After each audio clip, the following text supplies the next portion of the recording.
So it's really great to catch up, even though it's electronic. We were just talking about how we did a similar event, Stakeholder Day, 2 years ago, and that was a face-to-face event. And I can't wait to do that again. Having said that, I see that we've already started the networking on the Hoover platform in the last couple of days, on the last couple of weeks. There's a lot of activity going on there, so that has been quite great as well. To introduce myself to those of you who might not know me, my name is Jakob Nielsen. I'm the chairperson of G+. When I'm not doing that, then I'm the Director of Health and Safety for Offshore in Vattenfall. And just start with a couple of housekeeping topics for the meeting today. As Rachel mentioned, this is being recorded and all the sessions are being recorded.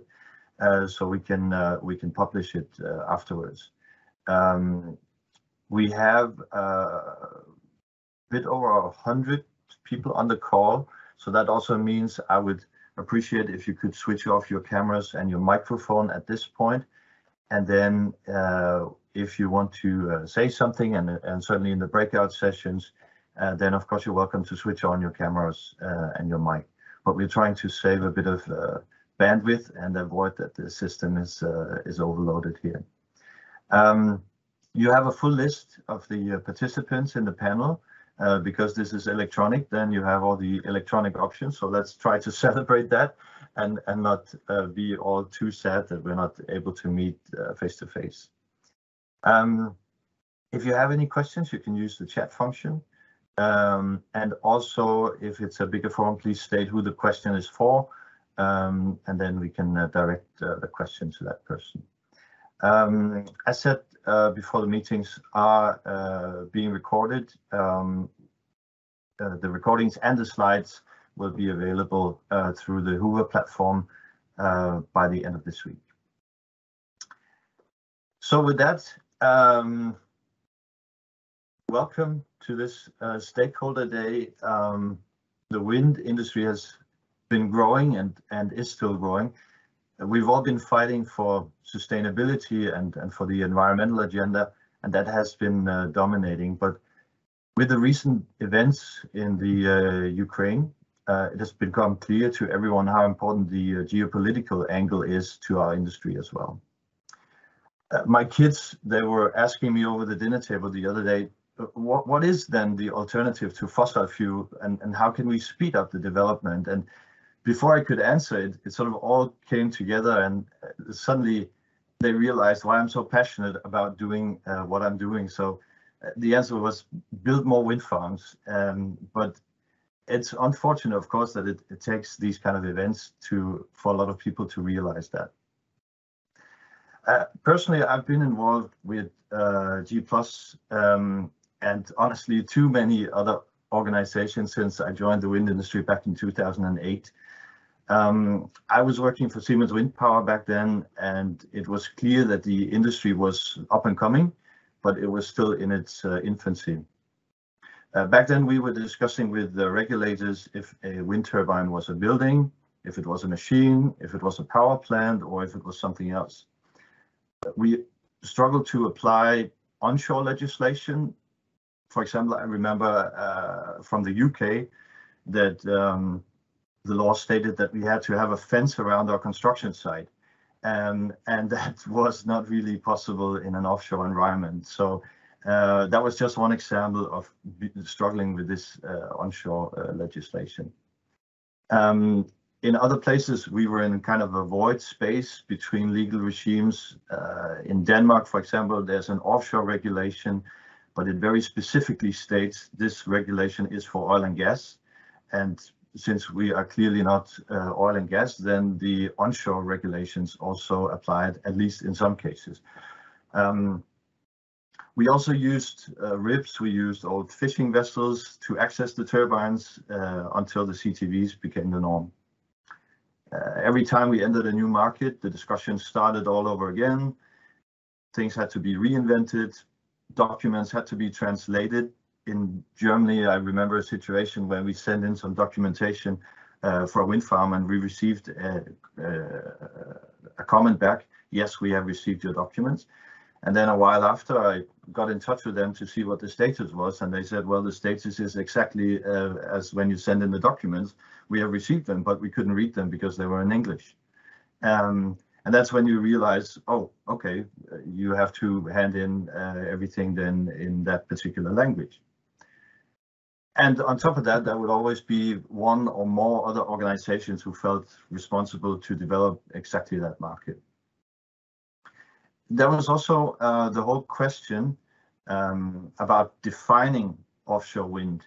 The maritime environment existed already, construction as well, not to mention oil and gas. So was wind power part of an existing industry, or was it in effect a whole new thing coming? Well, I guess now we all know the answer. The wind industry is well established and everyone wants to join in. Back in the days, it was really about forming the DNA of an industry, about creating an identity and a place to feel at home. And as a health and safety professional, G+ became the obvious answer to me. Fast forward to 2022, there's a clear consensus among the board members why they joined G+ and what G+ is offering. Focus is on non-profit, it's inclusive, it's credible. The organization is bringing the industry together. It makes it easier for newcomers, companies in the supply chain to understand and to comply with the industry requirements. G+ represents the combined knowledge of the members and has a global reach. It's independent, it's recognized by regulator, and the data sharing is the real jewel in the crown. It's adding unique insights in risks and how they develop. I'm really proud to welcome you to the 2022 G+ Stakeholder Day. In a minute, Kate and Beate will take you through the G+ work program, and after that, we will dive into the breakout sessions. They are being facilitated by experienced members in the spirit of G+. It's all about participation, so dive in and be part of the solution. Later, we'll meet back and share feedback from the sessions. But and before we close, we'll have a special section, as was mentioned today, is International Women's Day. So we'll have a video on that in a minute. But before that, before we close today, we will have a special section on internationalization, and that will be hosted by my industry colleague and fellow board member from Ørsted, Lisbeth Frøming.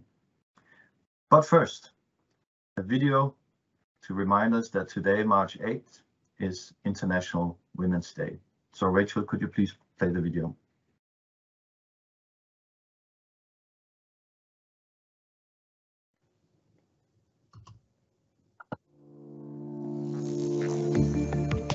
Hello, I'm Jakob Nielsen. I'm the chair of the G+.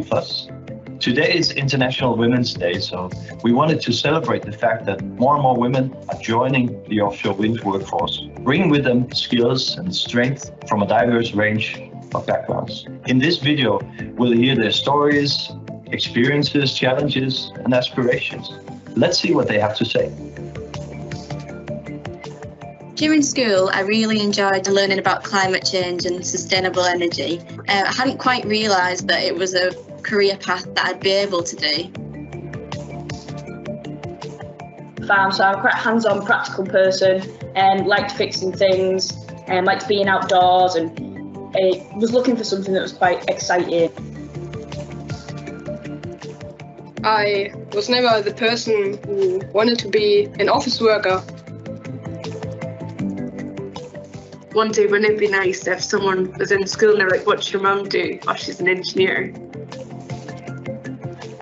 And I come to work every single day smiling. I think I'm one of the luckiest people in the world, I really do. When you sign up for the job, you know that you're 100 metres in the air, you're isolated in the middle of the sea. It's not the same as being in the office, you know. There isn't running water where you can just wash your hands. There isn't a toilet, and there isn't a kettle to go make yourself a brew at break time. The facilities we've got on site on the boats has been pretty amazing and totally not what I was expecting. So when I first started, it was all male PPE, and to try and find a pair of pants that fit my body shape was just like impossible. So in the last 12 months, Comtech have actually brought out female PPE. So, you know, that's a big positive change in relation to welfare. Yeah, I think the most difficult to manage is the kind of hours and things that they work. Yeah, because I'm working on the 14-14 rotation, I'm working 14 days in a row, and sometimes it's really exhausting, but this also goes for the men, so. Offshore, they're climbing towers daily. That's a very physical, sometimes tough and quite demanding. Those physical challenges that they might experience, it takes conditioning. Like you condition yourself for a marathon or any kind of competition, it takes time to invest in that.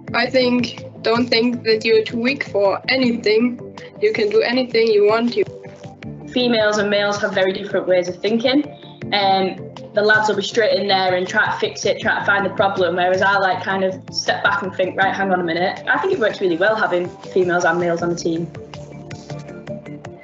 Females that come into the business bring that kind of calm, collective, really analytical thinking that big companies need and engineering teams need. When I went through schools, I was never kind of pushed into any sort of engineering or STEM kind of activities. It might be that your job is going to be a challenging job, but there's always going to be challenges in any job. It's what's most important is that you choose a career that you're going to enjoy, because at the end of the day, it's the rest of your life. It was like STEM activity that actually led me down this path. Young girls that are interested in how things work. Some of the best engineers I know are girls. They shouldn't think they have to prove anything to anyone, because we are female, we are all the same.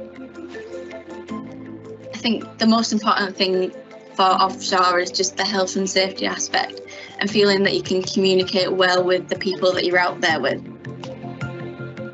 I love being offshore. I love working with the guys. You know, I enjoy the hard work and the excitement of going offshore. We love what we do and want to share it with everybody. Puzzles, if you enjoy problem solving, if you enjoy anything that makes your mind really think, I think a job in engineering as a technician is the perfect role for you, because it is just one big puzzle.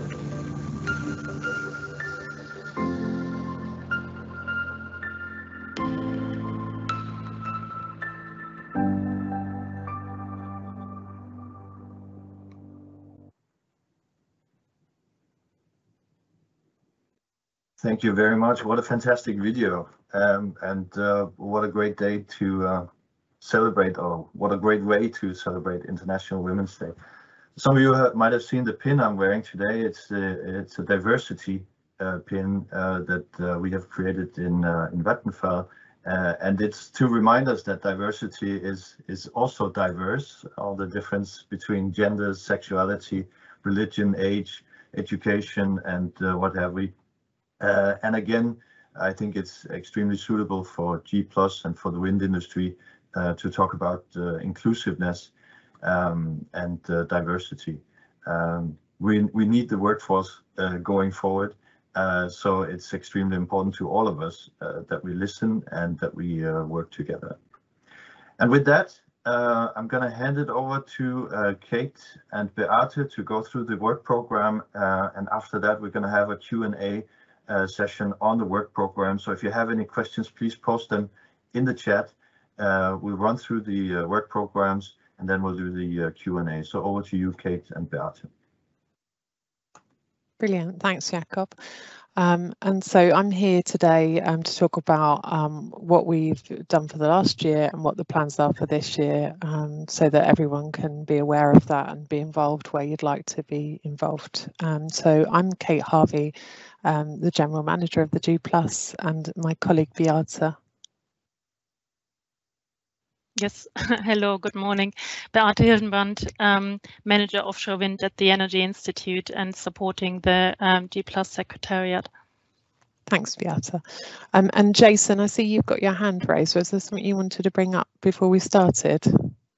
I accidentally put up my hand, I'm sorry. Oh, no problems. You can just click it and it comes down again. No problems. Right, okay. And so then questions in the chat, and then we can cover them at the end of the presentation. So next slide. So really on this slide, you see the current membership of the G+, and I assume most of you are familiar with the G+ and know the members. So you can see at the top our 9 current full members. There has not been any change since the last year. So we have a strong leadership from these 9 companies that are all very committed to promoting and maintaining the highest possible standards of health and safety throughout the whole life cycle of offshore wind farms operations. They built the board of the G+ and represented on the board and also in the focal group.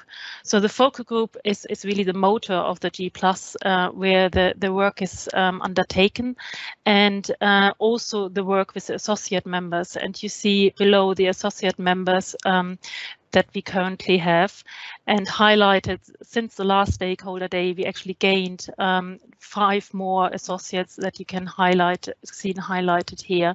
So it's a grown membership and a grown interest, and that's really good because we work all together on the various work streams and projects, and strengthen the activities of the G+, and being more and more inclusive.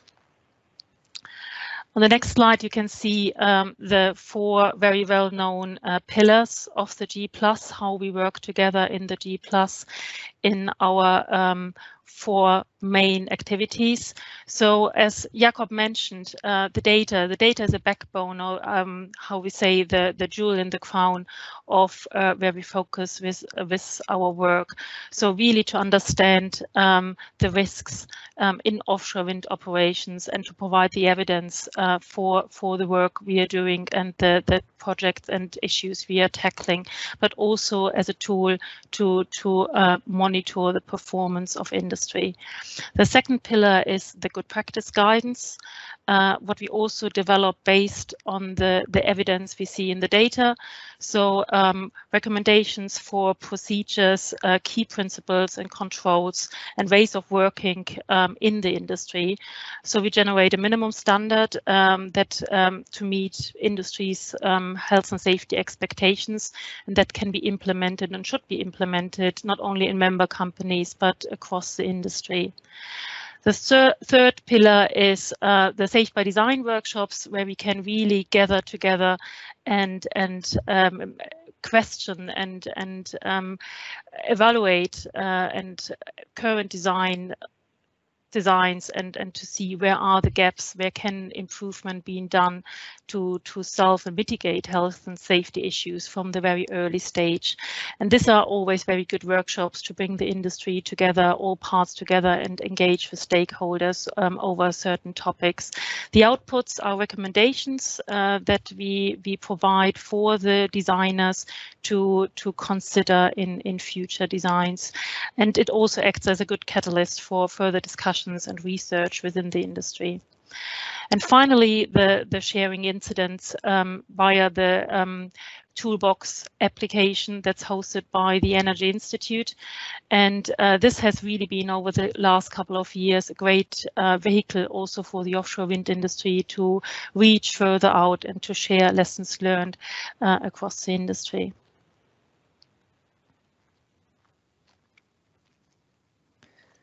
So it's great that through the G+ we can all work together across the world on health and safety, and I feel like we have a lot of knowledge around the metaphorical table, but really our core aim is to really make use of that and to not just talk but to produce work And so this is just a highlight of what we did last year.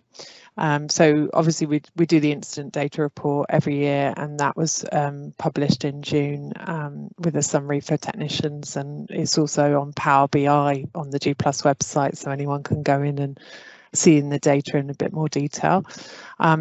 The data from 2021, we just collected that all in from the G+ members across the world, and you'll see some of that in this presentation, but the full report will be available where it's all been checked, analysed, and some wording put in there around assessing the data as well. That will be available in June 2022. And then in terms of the good practice, so it's all very well, I guess, having good practice, but if it just sits on the shelf, then it's going to be of limited use. So a key aim for 2021 for us was to look at self-assessment forms so that people can have a look at the good practice and see where it's actually being implemented on their projects. So if you haven't done a self-assessment, then we really would encourage that, and get in touch, and we can make those forms available. But that's certainly something we're discussing at focal group level regularly, the assessments that's been done, and so we're really bringing that good practice to life. And it also teaches us where we've not got it quite right and where improvements are needed. So we're finding that process really useful. We've been working on materials handling and are looking at behavioural safety, and so we've managed to produce some a roadshow really for technicians, and that's going to be released in the next month and made available to everyone with facilitator notes, so that can be given to technicians across the globe. We've piloted that already, and the pilot went well and allowed us to sort of publish the material, so that'll be out soon. We also in 2021 have worked through the Energy Institute using the Safety On, so the onshore wind, the UK organisation that the EI is the secretariat for, and the G+ have been working on the wind turbine safety rules and the 4th edition. And we also have a committee now, and we've briefly talked on it in the chat at the beginning about looking at the globalization of that and what would need to change for that to work globally, and at what level it could work. So lots of discussions going on there on how that might be possible. And then we're also working on the health and safety risks connected to floating offshore wind. And if you follow us on LinkedIn, on the G+ LinkedIn page, you'll see that we just had a draft hazard workshops, and the hazard records from those workshops were out for consultation. So we've got lots of comments back on that, and we're just amending them before that's published. And then in terms of Safe by Design, so we had a Safe by Design workshop on electrical safety in the US region, and that's helped us form a workshop about arc flash labelling, which we'll cover later in these slides as a work stream for 2022. And we also had a Safe by Design workshop on blades, access and repair and maintenance, and that report will be due out in the next month. And then for this year, we're planning a workshop on the transfer of personnel connected with floating foundations and turbines, and during the asset life cycle. So that will be the workshop for this year. And obviously we've continued to publish more and more on Toolbox, which is accessible to everyone anywhere. You don't need to have a login or anything, you can just go in. And we've also translated Toolbox into many languages as well, so, and the same with our good practice. So speaking about Toolbox, just want to advertise a little bit more the features of Toolbox in case you don't know it. And just want to present an example for Toolbox based on an incident caused by bad weather and strong winds during offshore operations, because obviously it fits into the season, and globally we have to deal with more severe weather offshore and in this environment. And this might be helpful for a safety moment. You might want to start a meeting or something like this. So it explains how Toolbox is typically presenting the information. So first of all, it concentrates on what has happened, and it's really due to strong winds in this scenario. There are dropped objects, dropped gangways, dropped objects in general, failed quayside bollard, things that happens again with dropped lighting conductor, for example, in the last thing. So this is something I think people working offshore in a rough environment are experienced with, and is part of their day-to-day life. In the next feature, Toolbox really gives the possibility to discuss more details, what has been happened, and here, for example, it's that even if bad weathers and strong winds are known, it's really worth and important to raise the effects of these severe weathers and unpredictability of these storms and what can happen. And the third feature is what did we learn?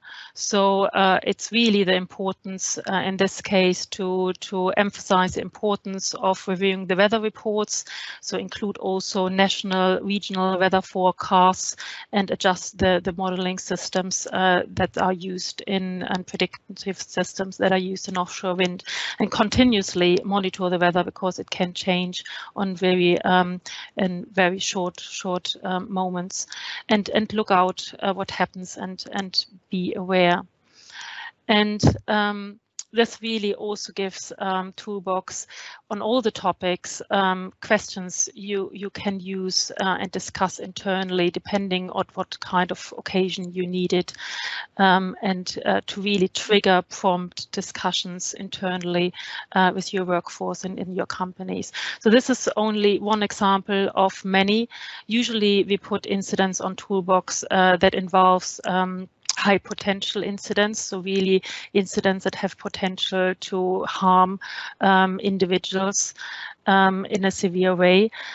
So if you have something to share, we are really happy to receive contributions to Toolbox, and I know our members are really keen on getting more and more offshore wind examples into Toolbox that can be shared across the whole energy industry via the Energy Institute and via the web application.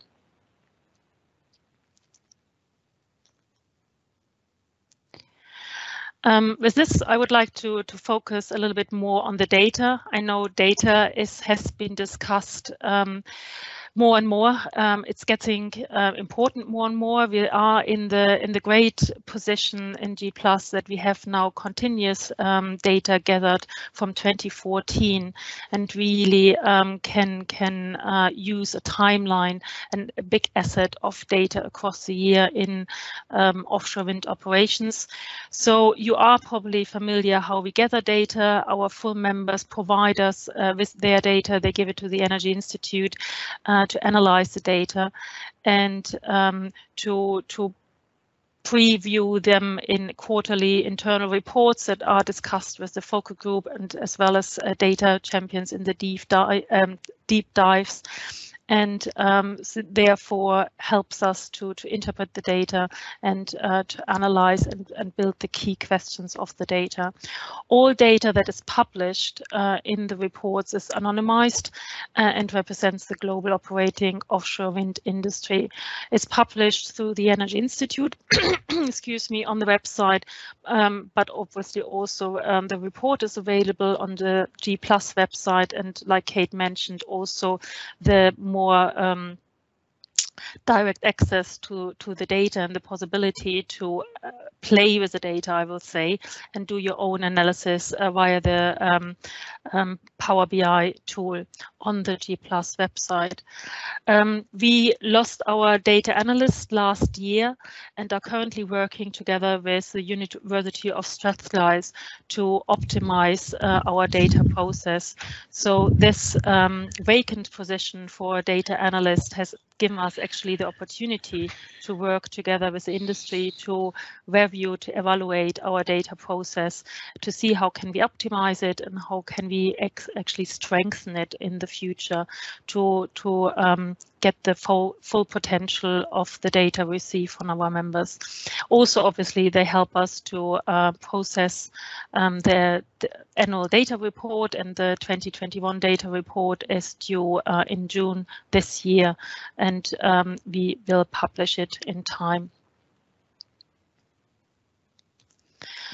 Even if we haven't published any data yet on 2021, I would like to present a snapshot of the 21 data to give an outlook on where we are going with the data. So you can see on the left-hand side, the hours worked in the offshore industry reported to us increase, while the recordable injuries, so all injuries that end in result in medical treatment, restricted workday or lost workday, are slightly getting up compared to last year. Last year we had just been beneath 100 incidents. This year we have just above 100 incidents. But in total, we have a reduced TRIR, total recordable injury rate, for 2021. I know there are a lot of criticism and comments on using TRIR for the performance of the industry. I think they're all valuable, but at the moment it really still gives us a tool to compare, especially compared to other operations in offshore industry and other operations in offshore energy production. So for now we use the TRIR as an indicator, but we are well aware that there are better indicators might be developed in the future, also based on not only lagging indicators like we do at the moment, but also leading indicators. But very happy to have this discussion in how we can improve, and also working with the university hopefully gives us a better perspective in the future to make improvements.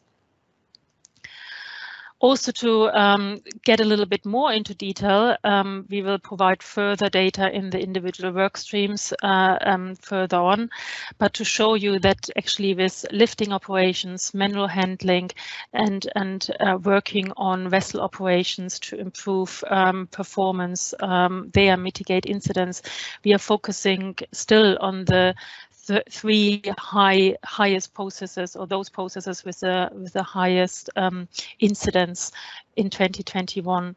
We saw these processes, lifting and manual handling, also in 2020 as the highest, or the processes with the highest number. In 2020 we have had excess egress in the third position. 2021 shows vessel operations as the third, but really well up with working with hand tools and power tools and walking from A to B. Also, you can see the distribution over the life cycle of operations is very similar to 2020. So we have the main incidents in constructions, on construction sites, followed by operational sites, and lowest in development sites. And this really represents where the industry is on a global scale in operation.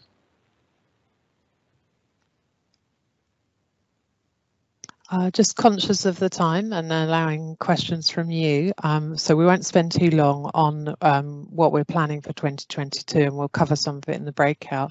But lifting, you know, we can't not do something on lifting. You can see it at the top of the stats. So we had some discussions as to what we should be doing, and we're going to look at the IMCA good practice that already exists. So we don't see the point of creating another good practice. There is a good practice. We'd just like to highlight certain aspects of that where we feel like we can improve as a sector. So looking at the different types of lifts, and then coming up with real life incidents and making case studies of those, of where we can learn, and really trying to reach those at the sharp end to look at what can go wrong during a routine lift, and to try and make sure that doesn't happen.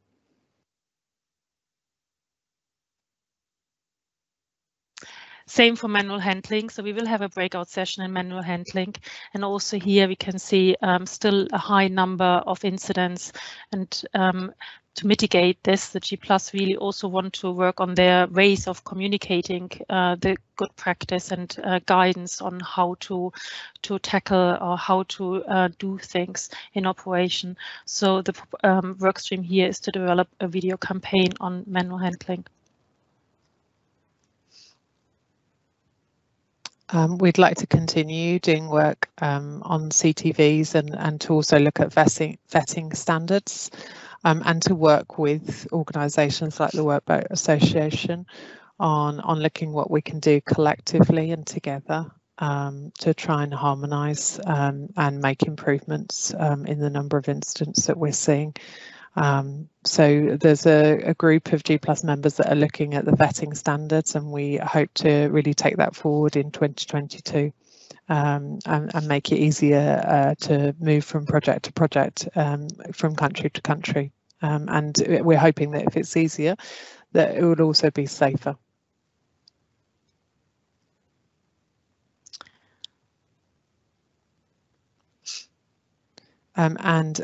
With steel fabrication yards, so we have seen a number of incidents across the globe in fabrication yards, and it's not an area that the G+ has looked at before. Historically, we sort of picked the incident data up, and therefore our focus was after the fabrication, but we feel it's right to be looking at fabrication and to see what we can be doing and what our members can be doing differently. And whether a good practice might help, but gathering everything that's already around, learning from other industries like oil and gas, and putting that all in one place really. And so we have a breakout session led by Pablo and Rupert from Iberdrola, and they're helping us with the work stream as well. So any thoughts you have on that topic, they'd be really grateful to hear them, and we can cover that in the breakout session.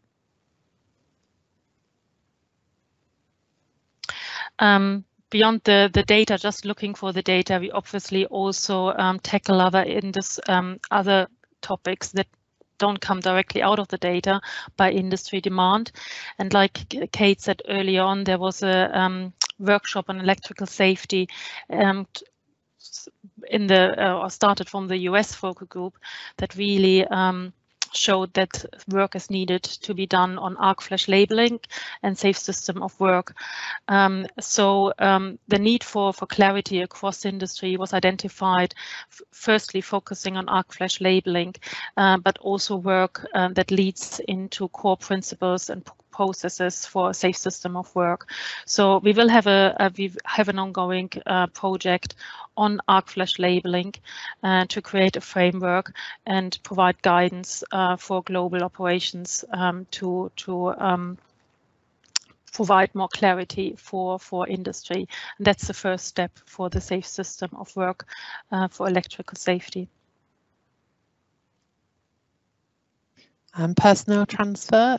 So again, there's been some chat on the Hoover Community Board on this, both on personnel transfer and on planning before work and the design element. And so here we don't want to be deciding on personal transfer in the middle of construction. You know, that doesn't work well for anyone.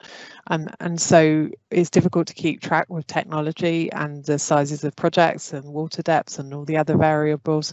But what we'd like to do is really scope out what the current and future challenges are on personnel transfer and what the options are, and rank those and look at site criteria attached to that as well. So we've got a breakout group on that today, led by Dave Griffiths from SSE, and he is also inputting and leading the work stream for G+ as well. So again, if you're interested in that topic, join the breakout, or please feed comments back to Dave Griffiths and I.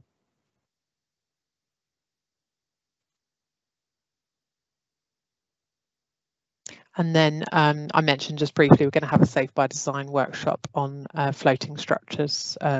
So we'll scope that out across the year, and then advertise when the workshop's going to be, and send out invites for those that are interested on Safe by Design on this topic.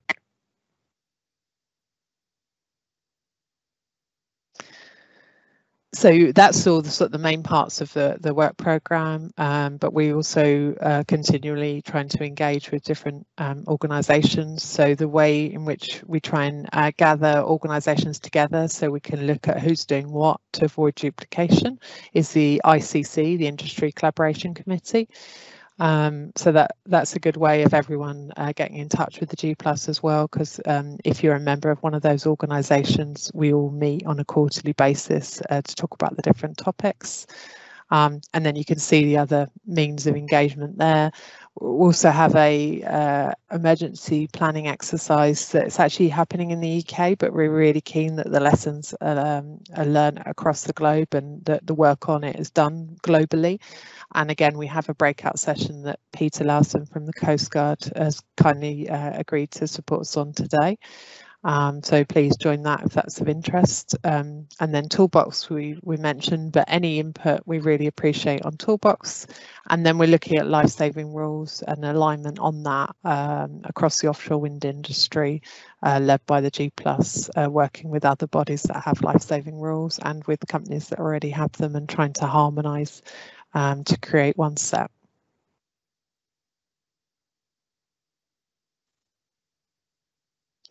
So that's the G+ in a nutshell very quickly for 2021 and 2022. And now time for any questions from the audience on anything Beata and I have covered. Jakob, I'm going to hand over. Yeah. Thanks, Beata. I don't see any questions in the chat, and I'll take an executive decision to move on to the breakout sessions because there's going to be plenty of time in those sessions to ask any questions. I see there's a couple of questions coming in, but we'll move on to the breakout sessions now, and then I'll get back on those particular questions that are posted in the chat. Thanks, Rachel. We're back in the main room now, everyone. I've been listening into to some of the conversations and also listening into Rachel here acting as a switchboard in between. It's been quite entertaining, I have to say, how she's juggled around with the technology here. So I've heard people coming in and saying lifting please and manual handling please, and changing from one room to the other. And it's fantastic to hear you know, the enthusiasm and experience that in that way, sort of live, that people are so engaged to get involved in the different discussions. So we have 15 minutes to wrap up and to hear from the different breakout sessions. So I'm going to ask you to be really short and sweet to the point. But before we go into that, I'll just mention that in the beginning I said that the breakout sessions would be recorded. We haven't recorded those, but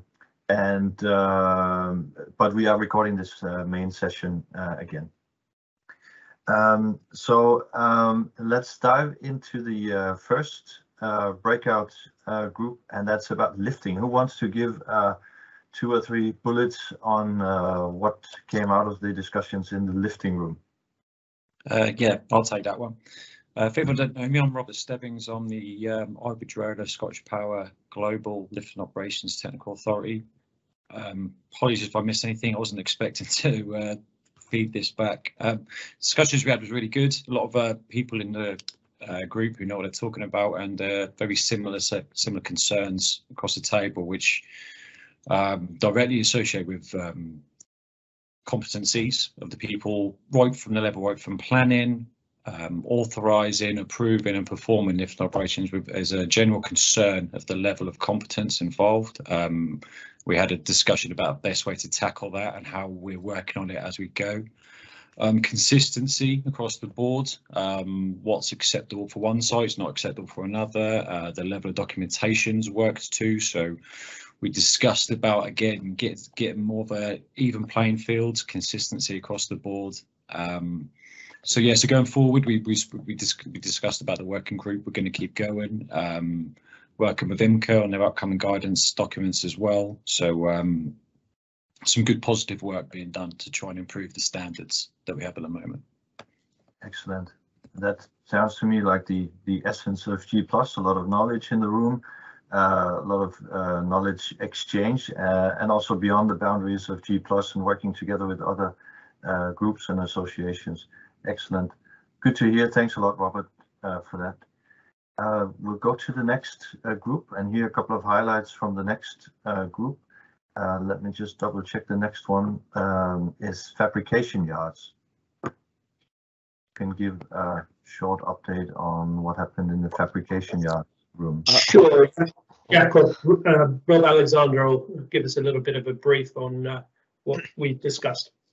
Hi there, Rob Alexander, Health and Safety Manager for the East Anglia Hub project for Scottish Power Iberdrola.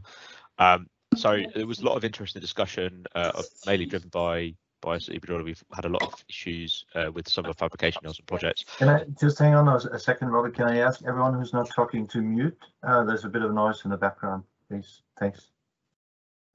Excellent. Yeah. I mean, I think there were two key elements to the discussion. One was about identifying a minimum standard that we need to hold fabrication yards to, and they have the more existing fabrication yards, more established ones that do have management systems in place, and then you have the new ones that are coming on board, particularly in the the Far East, that are moving across the renewable industry, expanding to serve an ever expanding industry. So it's made to identify that minimum standards that we as competent operators and proactive clients want. And the other element was to say, well, what we are seeing is a lot of mismatch between these effective management systems and the actual implementation on the ground for a myriad of reasons. So you've got the two factors here. One is the technical management of risk and how you do that, through management systems, and the other element is the soft side, the culture, the behavioural safety. How do you drive that improvement through the interaction between a management system and between the people who are implementing the human element? So that was kind of the things that discussed. There was a lot of discussion about the IOGP standards. They have two standards, one focused on technical, one focused on behavioural. Can we look at these as a G+? And I think the overarching comment was that this needs to be done in conjunction with the fabrication yards. These are large organizations. They serve all of the people on all of the organizations on the call. They have been doing so for a number of years, and they will continue to do so. They are very competent in their own right, or capable in their own right. I think the terms used. We need to be bringing them into this discussion, whether that's bringing them into the G+, bringing them into working groups or whatever, and working with them, because you can't mandate a cultural shift from on high via issuance of the standards. What you can do is work with them to say collectively we all see an interest in improving safety. So that was the biggest takeaway, I think, the comments to say we can look at procurement, we can look at issuing technical standards, contractual remediations, hopefully positive, not negative, but the main element is to do it with these large organizations that are the fabrication yards. Thanks a lot, Robert. Sounds also like it's another topic that we cannot work on as individuals or as individual companies, but we really need to work as an industry on a topic like that. So good to hear that G+ is well positioned there and being used as a platform to move on that topic. Thanks a lot, Robert. The next one we had on the next group is the transfer group. And in the switchboard discussions, I heard a lot about people who wanted to join and talk about CTVs and transfer. So who can give me a short update from the transfer room? Hey everyone, Dan McKinley. I do apologise. It's another Iberdrola Scottish Power summariser. We didn't all bully. I didn't bully, unlike the other two. I did get volunteered. Yeah, so it was a really positive group, and we talked a lot about, first of all, the subject was general transfers, and an example of overcoming challenges related to transfers was given by Dave Griffiths and SSE. I posed the question early doors, is basket transfers, because that became quite central to the conversations, as a lot of you would expect. And I did pose the question of, is basket transfers a viable solution, or is it failure of design and planning? And that really did stem quite a lot of conversation. The group was made up of people with kind of varied levels of experience, some with great experience in doing basket transfers in oil and gas. So it did stem some kind of interesting conversation on that point. the fact that basket transfers were lifting by crane then also raised questions around do we manage lifting consistently in renewables, which goes back to the work the first group were doing. We also talked about the fact that we should be considering all types of transfers, and that all the transfer systems should be focused on people, not on necessarily on cost or things like that. That should be the focus of what we're looking at. We talked about new technologies, and examples of that were Get Up Safe, and we kind of highlighted the importance of standardised like training requirements. And it was then we also had in the group quite a lot of people from organisations where they were vessel focused, and some great questions were raised around our boat landings optimum design, which was quite what seemed on the face of it a simple question, but something that I'd not had raised before. That stemmed a lot of discussions. There was mention of boat landings not being in suitable orientations on some projects. They're not necessarily the best for push on, and that was something that we said probably needed to be raised on the vessel forum. There was also talk of standardised boat landing design, and one of the members of our group raised the fact that the Carbon Trust had a standardised design that was produced, which would alleviate a lot of problems for vessel providers and potentially make their transfers safer. And then the last point was ERP considerations for new technologies as well. So there was quite a lot of information packed into an hour. Sounds fantastic. Also, the range of the discussion going from what I would call sort of very technical, specific things to more general topics like safety and design and early involvement, just highlighting the complexity of the topics that we're dealing with. But that's why we have the best brains in the room and the best people. So thanks for the summary.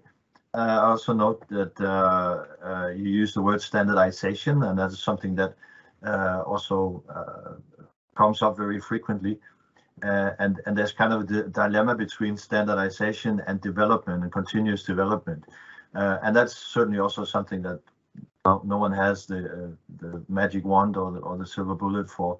But again, it's the essence of G+ to take up these things and continue the development and continue to decide or to indicate what best practice is and where it's available.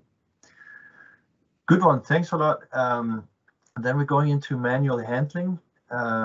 Anyone from the manual handling room who wants to give an update?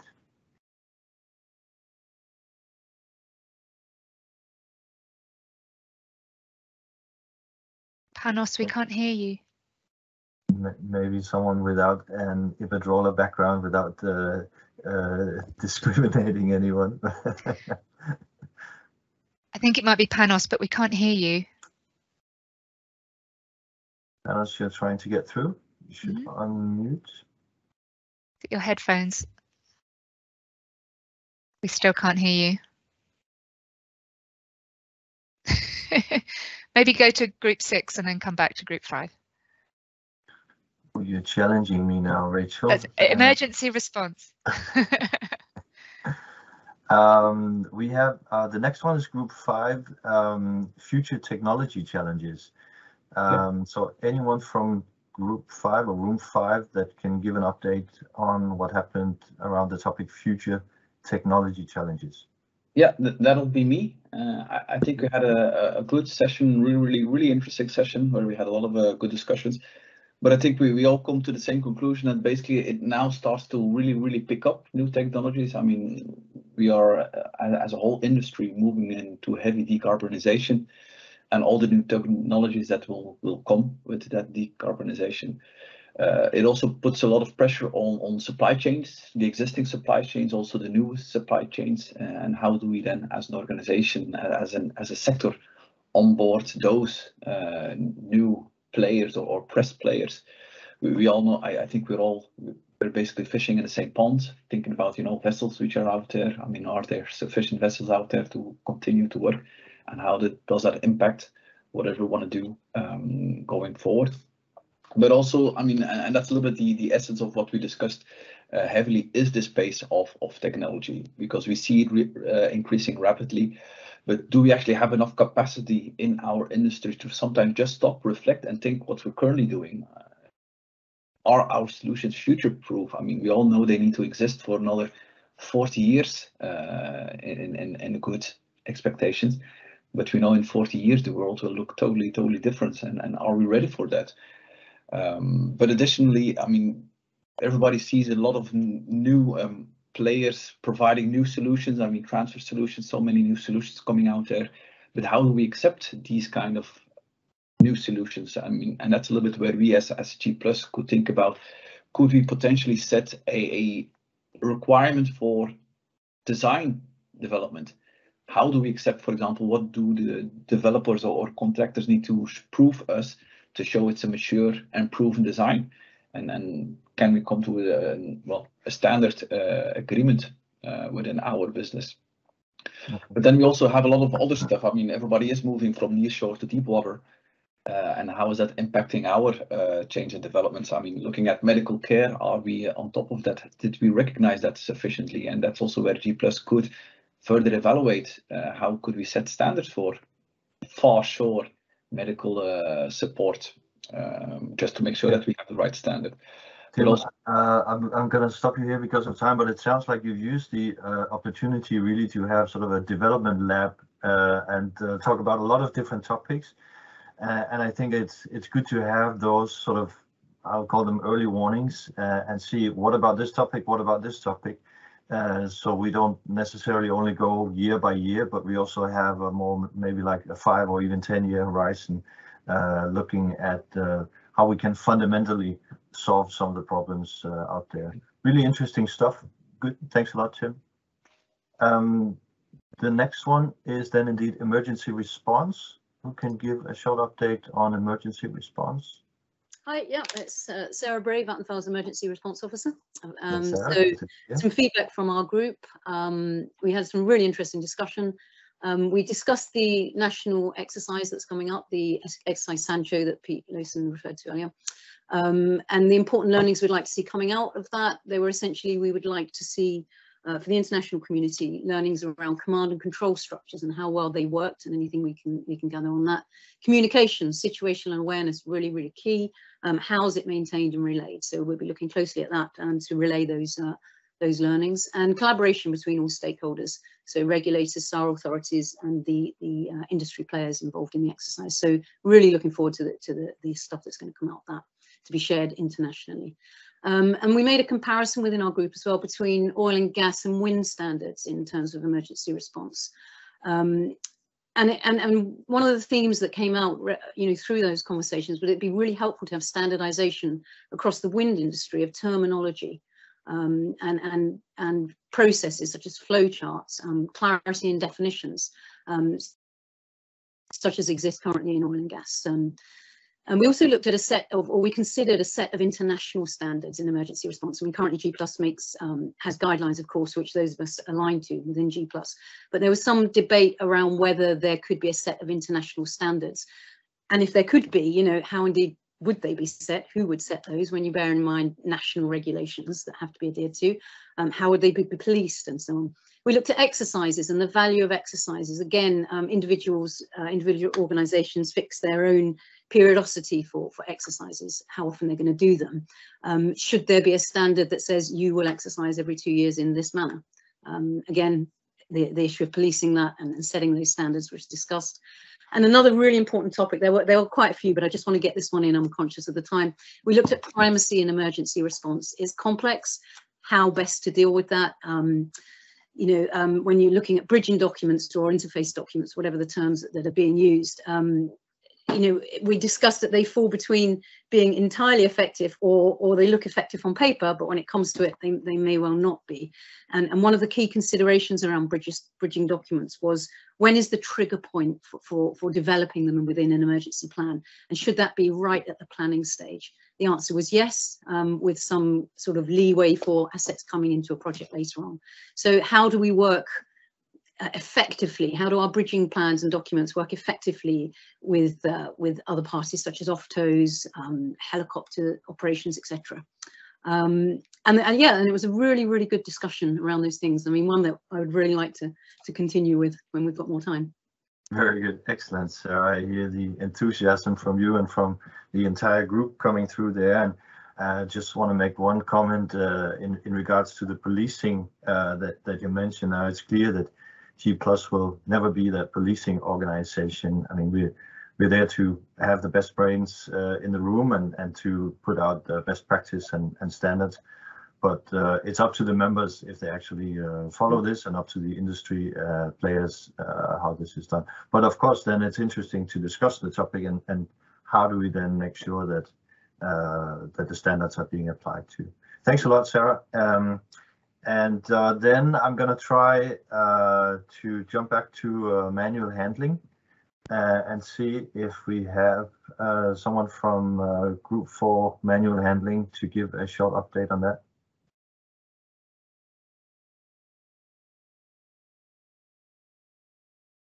So I guess if Panos is not contactable, perhaps Beata or Toringer, you could cover it?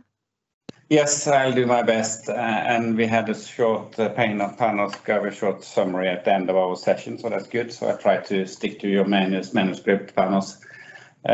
We had a lot of good discussions and good participation and good sharing of learning in the group. So thank you everyone that participated.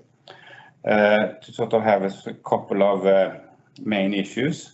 I think one is we could expand when we do the incident reporting to sort of also point at the body parts. So we are more aware of where we have the injuries and illnesses, and then we can sort of have more specific measures to that.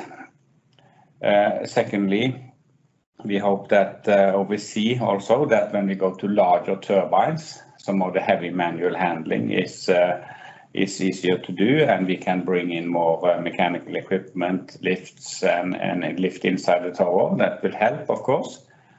But then we go to the third issue, that we see that a lot of manual handling incidents and also other injuries happen during routine tasks, and where we sort of forget to do the risk assessment. It's not very heavy.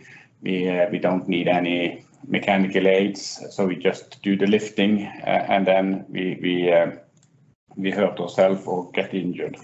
So focus on the safety awareness and how to do a very short pre-task risk assessment without documenting it, but just ask questions about understanding the task, see the risk and mitigate the risk would be good. Last one. We also focused on mental health, looking into that aspect, and of course there have been a lot of issues there during the pandemic, both for all of us sitting at home, but also for the technicians not being able to meet and greet and talk to their leaders when they do the crew change. And there was, I think Kimberly, you mentioned that you have trained your staff, and that you already have 400 mental health champions in the company, and that is also good to think that we will to give support to our colleagues would be very efficient way of mitigating those risks, and that also goes for manual handling, to remind people to assess the risk and do it in a correct way. So I think hopefully that was most of the summary from the manual handling and health group. Excellent, thanks Toringer, thanks a lot. I'm really impressed to, I mean, this is sort of a high intensity running through 6 different groups with a lot of input, a lot of good stuff.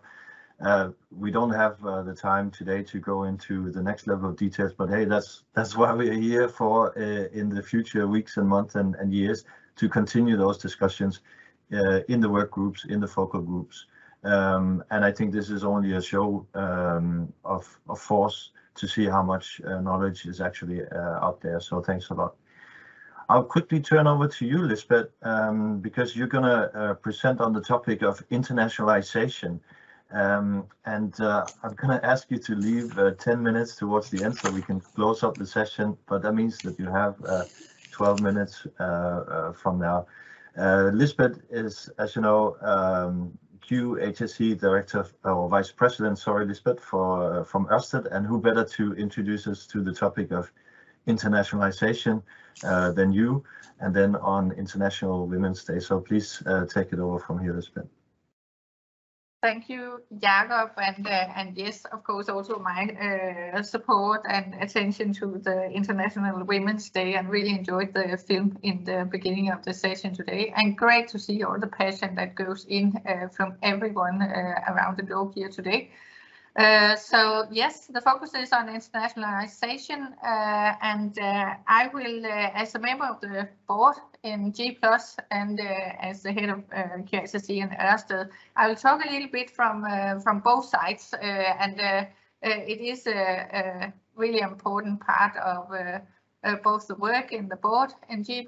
It's something we discuss, and also in Ørsted, where I have also before this presentation talked to some of our people out in the regions, in the different parts of our business.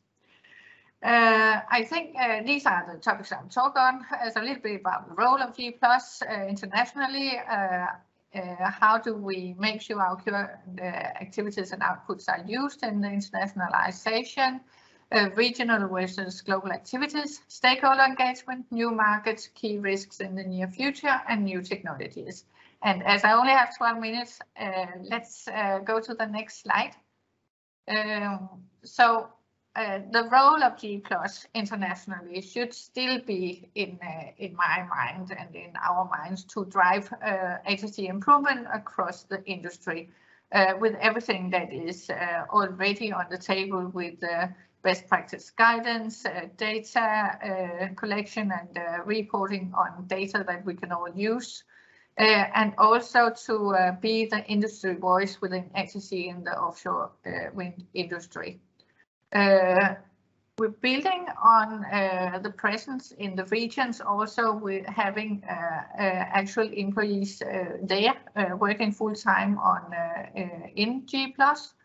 And also, I think this will support, or it's important that we link to other industry bodies in the different regions where we are right now still working closely with some of the European bodies. Then we can definitely be more globalized in that part. And also align with these industry bodies, so we're not overlapping or everybody is trying to do to do the same thing. And of course, yeah, as I mentioned, then focus on those in the new regions and the sub-organizations to these in APAC and US.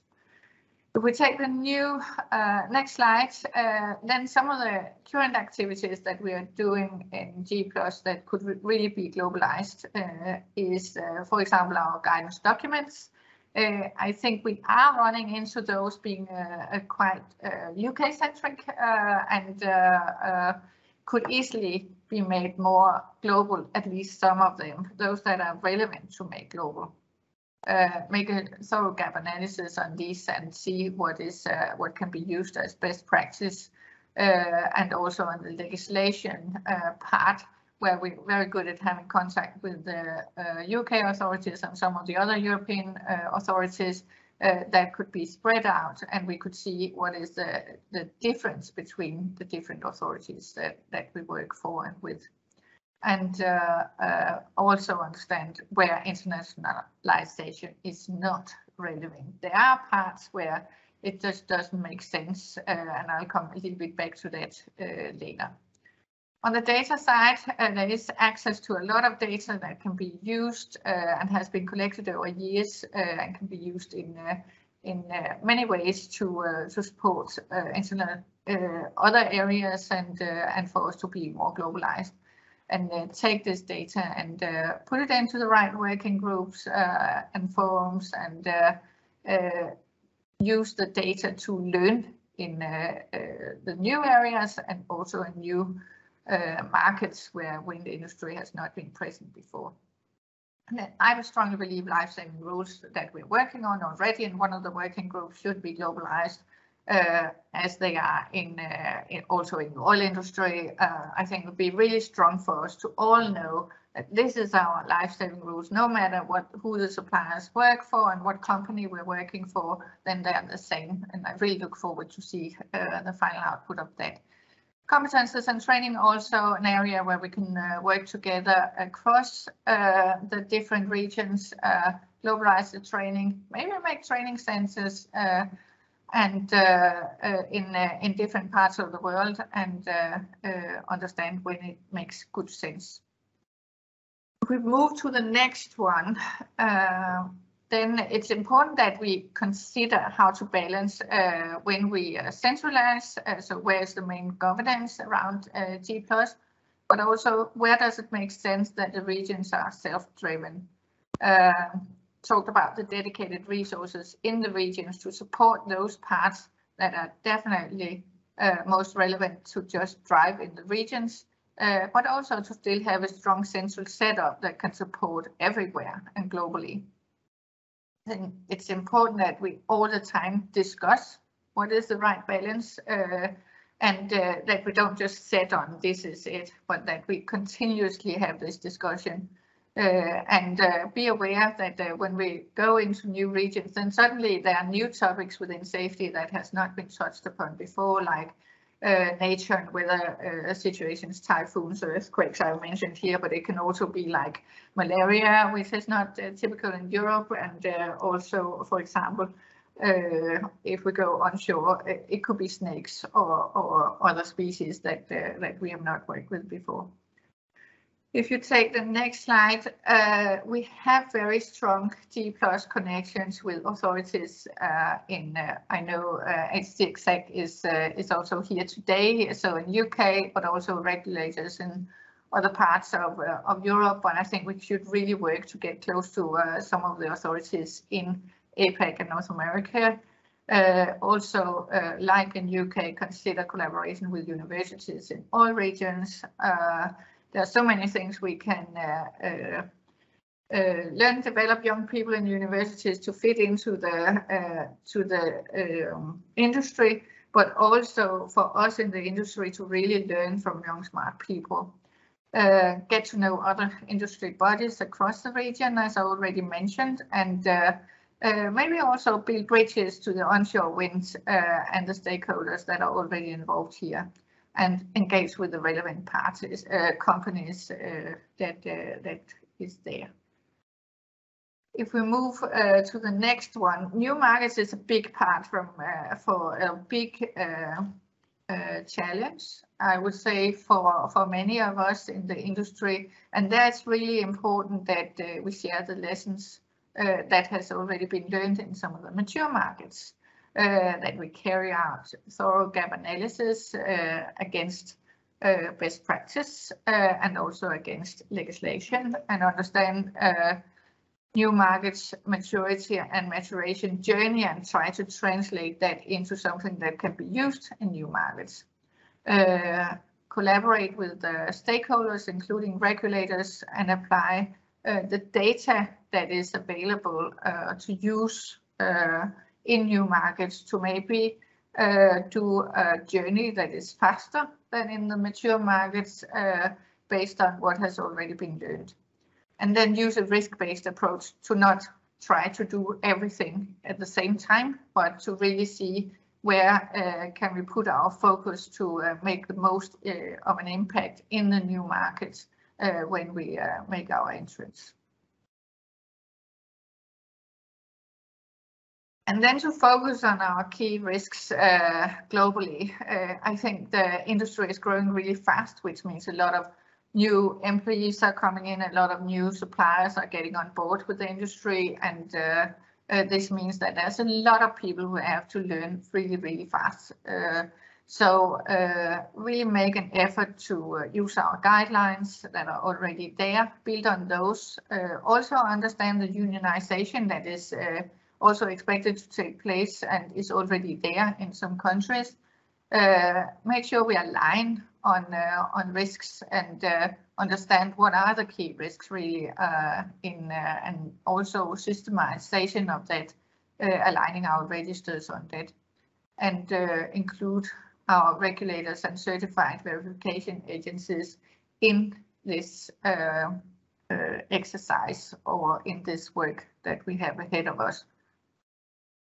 If we move to the next slide, then that's the last slide, and I hope that it means I have stayed within the timeline I was given.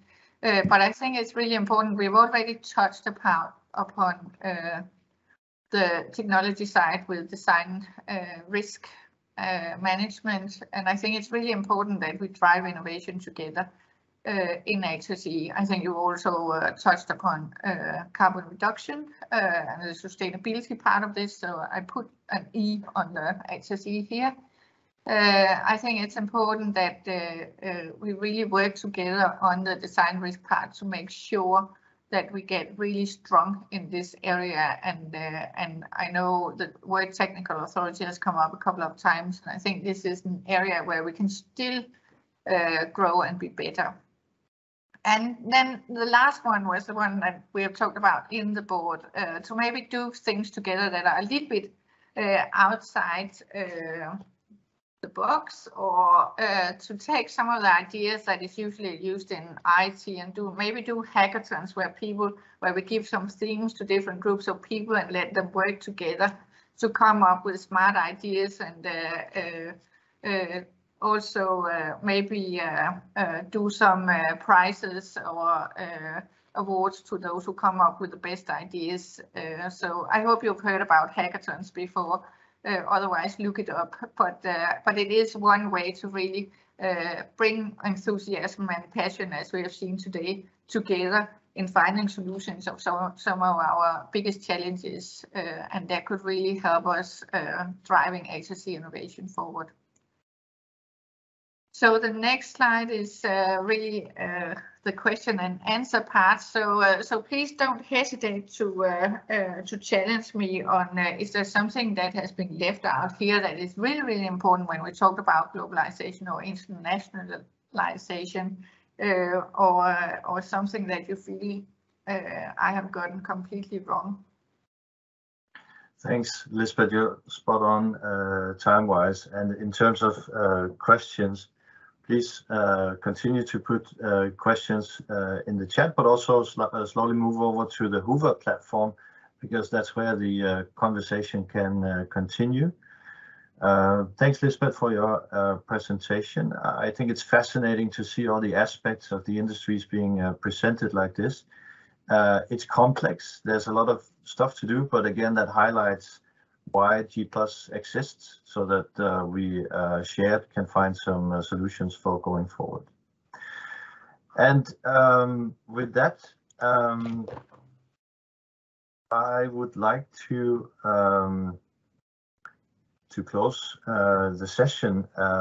When I took over as chairperson for G+ this year, I started by doing a consultation round with the individual board members. It was really a pleasure to see all the experience and all the commitment. And we're talking about the major players in the offshore wind industry, and everyone without exemption was excited and happy about G+. So what a pleasure to see the fruits of the work done over the past years. Of course, I didn't expect anything else, but many times in my career, it's been about picking up pieces and then making something great out of it. In the case of G+, we already have a strong position, and the challenge is, rather with Dave Griffith's words, the challenge is rather to harness the ambitions and harness the enthusiasm and make sure it all goes in the right direction. And this all to ensure that the growth is sustainable and true to the foundation of G+. This Stakeholder Day has really confirmed that G+ is stronger and more interesting than ever. I'm confident that G+ will continue to gain influence internationally. In the board, we have discussed a number of strategic actions to enable us to grow and still be efficient. To analyze the data we have collected in an even more scientific way, for example, by involving universities more than we do today. and also to make sure that we keep the snowball rolling by including new players from all over the world to increase our collective brain power so we can deliver world-class health and safety in a united offshore wind industry. Thanks a lot to the organizers, especially to Kate and Beate, to all my fellow board members, and to everybody else who made this Stakeholder Day possible. Recordings from this session will be available on Hoover from Friday this week. Please use Hoover to engage with other delegates. The community area is a great place for conversations, and it will remain open for the next 3 months. Thank you very much for your contribution. Stay healthy and stay safe.